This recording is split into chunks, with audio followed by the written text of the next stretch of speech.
Now coming to the properties of the random variable, we have taken that example.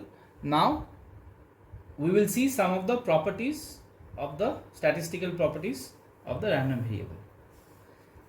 A discrete random variable can take m possible values in the sample space. Now that is understood. For example, rolling a die, x equals to 1, 2, 3, 4, 5, 6. Now that is the sample space.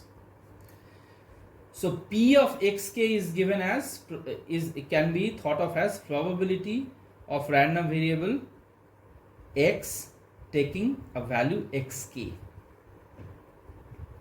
Now the expected value or mean is given by summation or sigma xk into P of xk.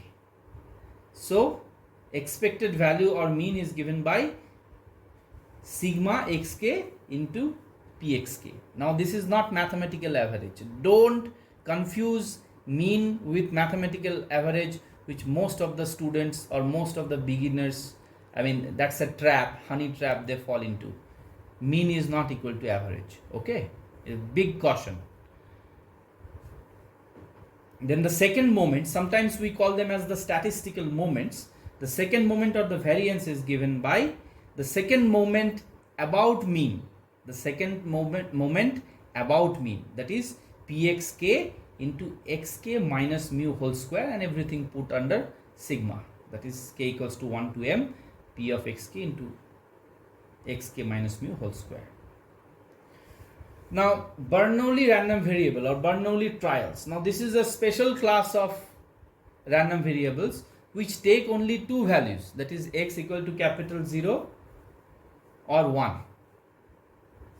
So occurrence of event x equals to 1, it happens with probability p, and non-occurrence of an event, it is probability, that probability is assigned as 1 minus p. As you can see, this p is the parameter, right? P is the parameter because you have to choose the value of p, right? So p is not known in advance. P has to be assigned. But that is really not the problem. So what sort of physical event, physical problem can be addressed with Bernoulli trials? Any game, right? Not a cricket match. Maybe a 2020 cricket match. Either a team loses or a team wins. There is no draw. A test match, a test cricket match will not fit into the bill of this description, because in test cricket match we also have something called a no result or a draw. Now that is not allowed. Either a team wins or the team loses, right? This is the sample space.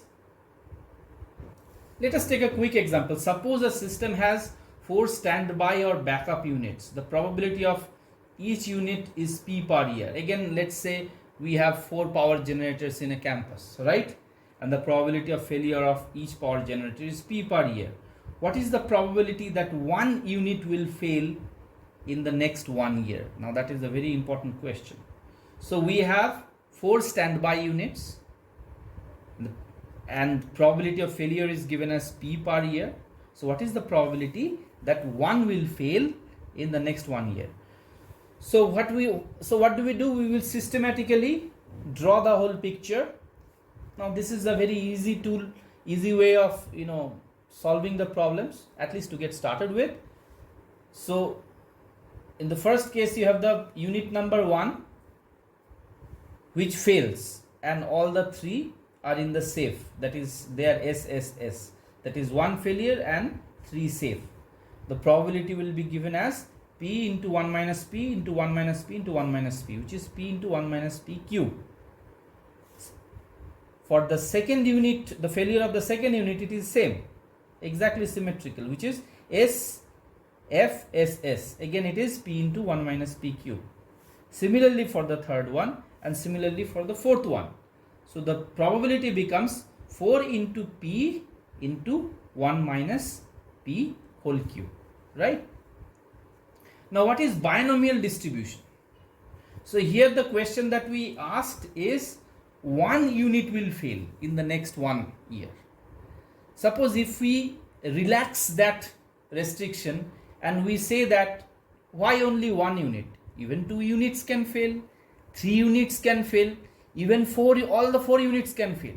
So we should be in a position to calculate probabilities for each of these events, right? That is 1 unit failing, 2 units failing, 3 units failing, and all the 4 units failing. So that is generalized by binomial distribution. So if x, so probability, the number of failures x in a group of 4 machines is given, if it is an random variable, then probability that x equals to k is given by 4ck p to the power k and 1 into 1 minus p to the power 4 minus k. Now this is a generalization of Bernoulli trial, which we call as the binomial distribution. So p x equals to 0 is 4c0 1 minus p to the power 4. These numbers are calculated for you, right? So some of the important points are given here. The number of failures in M trials is x. The probability of failure is given as p, that is the parameter. So probability of k successes in M trials is given by mck into p to the power k into 1 minus p to the power m minus k. Distribution parameters are m and p. Let us try to revisit that example using binomial distribution. Here m is equal to 4 and probability of failure p is equal to 0.1. So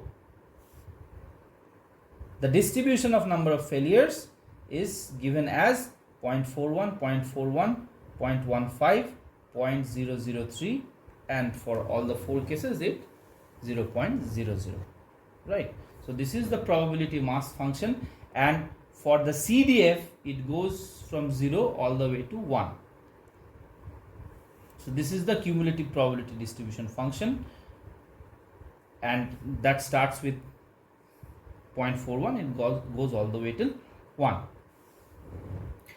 Now coming to one of the most important distributions, which is the Poisson distribution, or sometimes it is generalized as Poisson process in random process theory. Now this type of distribution physically represents rare failure events, like for example number of airplanes crashing in a year, right? Now the number of airplanes flying in a year is a huge number. That is like few millions of airplanes fly every year, few millions to a billion. But how many plane crashes do we get? Maybe 4 or 5. Even if it is 10 in a billion is a very small number. So probability of failure is very small. Let's say 0.000001. That is the probability of failure, 10 to the power minus 5. And the population of the component is very large. That is, again, number of airplanes taking off, that is a very large number. So that the product MPE, now that is a very sizable number. That is called the mu. MP tends to mu, which is a constant or sometimes called the mean of the number of failures. Then the Poisson distribution is given by mu to the power k into e to the power minus mu divided by factorial k, right? So example, if we take p is equal to 0.0025 per year and the number of components in service is 1000, then the mean of number of failures is 2.5, right? And this is where, this is the probability mass function that has been plotted for you, right? You can do this, you can plot this, you can just use that expression, use MATLAB. Now this is a very good exercise. Given these parameters, you use MATLAB as a calculator to evaluate this expression and indeed satisfy yourself that this is the graph that you get. One of the exercises is reproduce this graph or reproduce this bar diagram using MATLAB, right? So in the next lecture we will talk about continuous random variables.